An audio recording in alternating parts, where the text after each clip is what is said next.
AI Safety Connect series of events that we've been running for the past 4 days now. Yeah, Antonin? Yep. You want to say? Excuse me.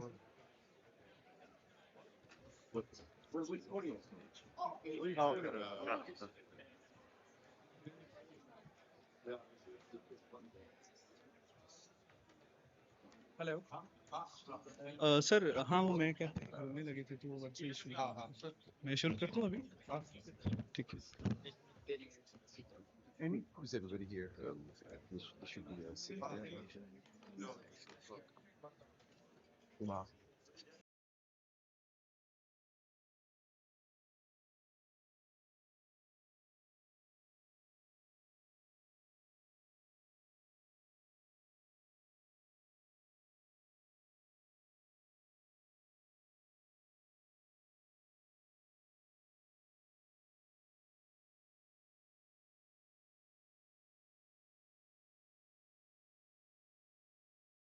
Patience and let's welcome Mr. Adit. So it's been. Can you repeat that to me?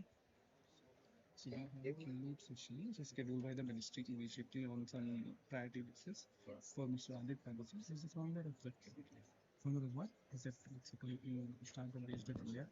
Yeah. Okay. So for today's session, we could be giving another 10 to 15 minutes. I cannot do that now. I'm sorry. I cannot do that. I cannot do that. I cannot do that. Bring the minister here right now. Otherwise, you'll have a problem. Seriously. Yeah. Yeah. Minister is in the meeting. I know. We cannot change that. Let the session get over. They've started it. Let the session get over. उसके बाद हम लोग कर लेंगे. It is already closed by 10 minutes. उसके बाद तुरंत हम लोग कर लेंगे. Cannot do Does that work? Because they've started. They were Yes. Please go ahead. I don't understand. One more. Allez. Oh.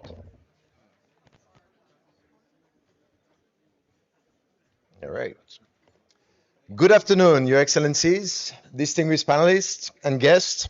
Thank you for being here with us at Batmanipam. I'm Cyrus Ades, and I'm here with my co-founder of AI Safety Connect, Nicolas Mial. Wait. All right. Why is it that AI Safety Connect is convening you today, and why is it that we exist? Well, it's clear to, I think, most of us now that the race towards artificial general intelligence is no longer a theoretical pursuit. As billions and maybe trillions now of dollars are getting deployed to push the frontier of artificial intelligence, the technology is now advancing rapidly. And safety is not keeping pace with it. There are wonderful opportunities on the other side of this quest. There are also big risks. And so that's the purpose, that's the reason AI Safety Connect was founded. AI Safety Connect is there to help shape the frontier AI safety and secure agenda towards what I would frame as commonsensical AI risk management. AI Safety Connect has been founded to encourage global majority engagement into frontier AI safety. And AI Safety Connect has been connected to showcase concrete governance coordination mechanisms, tools, and solutions.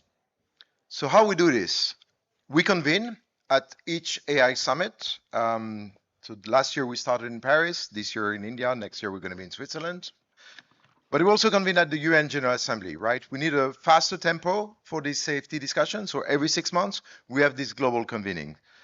We also do capacity building, and we also do trust building exercises at time behind closed doors. Well, this week in New Delhi has been an intense one, an impactful one. On Tuesday, we had a full day of panels, conference, solution demonstrations, and closed-door workshop discussions on some specific nuts to crack to advance AI safety. We, for example, had the privilege of hosting Prime Minister Dick Schoof from the Netherlands on stage to deliver a special address on the role of top leadership in advancing AI safety. Also engage with industry, engage with academia of India and abroad. So we had an extremely busy week beside our main event. We had this closed door discussion that I was mentioning yesterday and today, these closed door scientific dialogues. We're going to publish the results soon, that brought together senior industry leaders to discuss shared responsibility for AI safety. Well, obviously, none of this would happen without partnership. And we want to thank our co-hosts, the International Association for the Safe and Ethical AI and its director, Professor Stuart Russell, to whom I will hand over the floor in a few minutes, and the Digital Empowerment Foundation, who's anchoring us at the grassroots here with Osama Manzar, who will close the session later on. And we obviously want to thank our sponsors and supporters, starting with Simpatico Ventures. Eileen Donahoe will moderate that panel, and we're thankful for that. The Future of Life Institute, Ima and Jan, who's been supporting this effort, and the Minderu Foundation, whose team is here as well with team.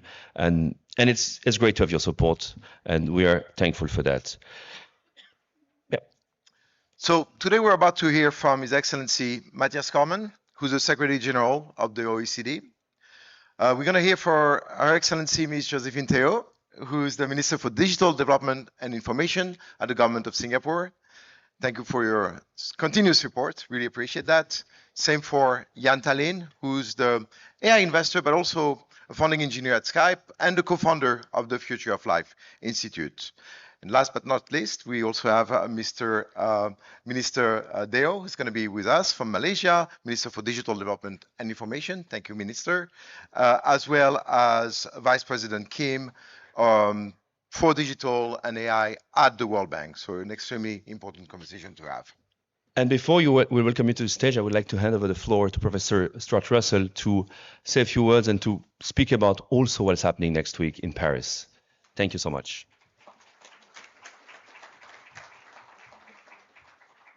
Thank you very much, Cyrus and Nico.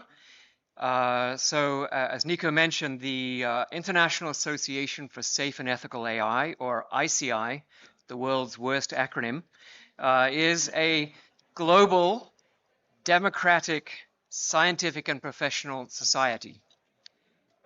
We have several thousand members and approaching 200 affiliate organizations. Our mission is to ensure that AI systems operate safely and ethically for the benefit of humanity.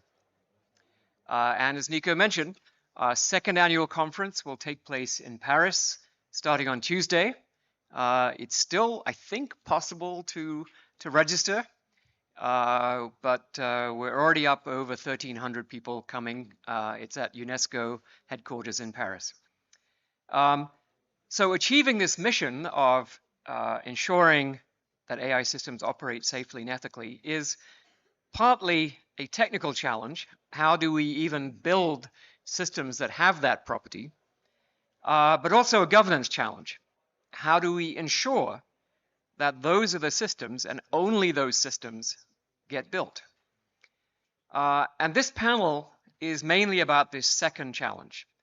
And I think it's one on which global coordination is essential, because the harms, whether it's psychological damage to the next generation or loss of human control altogether, those harms cross borders, and we must coordinate to make sure that they don't happen or they don't originate anywhere.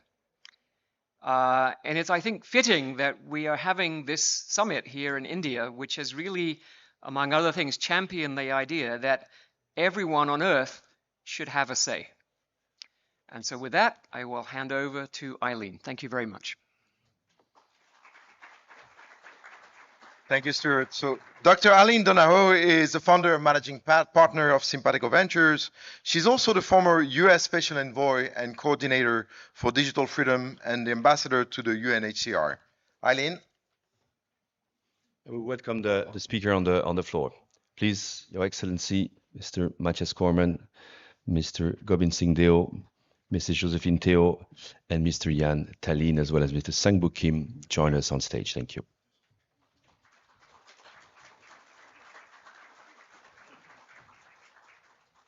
Okay, given this remarkable panel and the very short time we have, let me very briefly frame our discussion and get right to our speakers. So we're here to share views on the opportunity for policymakers to impact international AI governance. As the race towards AGI and superintelligence intensifies, AI safety advocates face a compounding challenge. The technology is advancing rapidly and being deployed with minimal guardrails, while the risk management processes that do exist are either ill adapted to the magnitude of the risk, fragmented across jurisdictions, or insufficiently binding on developers, deployers, investors, and regulators. The result is an unharmonized governance landscape that fails to shape the behavioral incentives of those building and funding frontier AI. Economies, governments, and societies do not respond well to such mixed signals. While much of the discourse on frontier AI safety has focused on AI superpowers, there's an urgent need for deeper international diplomacy on the most extreme risks. At this juncture, middle powers and global majority states can't be seen as peripheral actors in this landscape. Through pooled resources, market leverage, normative influence, and regulatory innovation, they can shape the direction of global AI practices and safeties. Leading from the middle may turn out to be a more powerful approach than previously anticipated. Whether or not that collective power is exercised now will determine whether international AI governance moves from the rhetorical level to the real world impact on safety. This panel will aim to identify present day coordination gaps in international AI safety and highlight practical steps policymakers can take in the coming months to close them. So to our panel, I'll start with Secretary General Corman. The OECD has done remarkable work over the past decade, developing consensus on the OECD principles, providing a definition of AI systems that has resonated internationally, and playing an international role in operationalize the Hiroshima International Code of Conduct. Along with those foundations, we now have the International AI Safety Report and the Singapore Consensus on Global AI Safety Research Priorities. With these principles, definitions, and frameworks in mind, two-part question for you. First, what are the key lessons learned from the process of building consensus and then implementing these frameworks? And then second, looking ahead, what's the most critical piece of coordinated frontier AI safety infrastructure we should be building now? Some have called for an international incident response center, and we're all curious whether you think that should be a priority and achievable. Just some small, easy questions. In terms of, what is the key to success? What is the sort of most important lesson on like looking back on what we need? Well, trust is built through inclusion and on the basis of objective evidence. And I think what we've learned over the last few years is that bringing together all the relevant actors, governments, companies, civil society, technical experts is what we need to do. I mean, each has a different perspective and different imperatives. I mean, markets reward the private sector for speed, scale, and innovation, while governments must manage risk and protect the public interest without stifling progress. But a challenge, and it's been mentioned in some of the opening remarks, a challenge for policymakers in this context is that AI is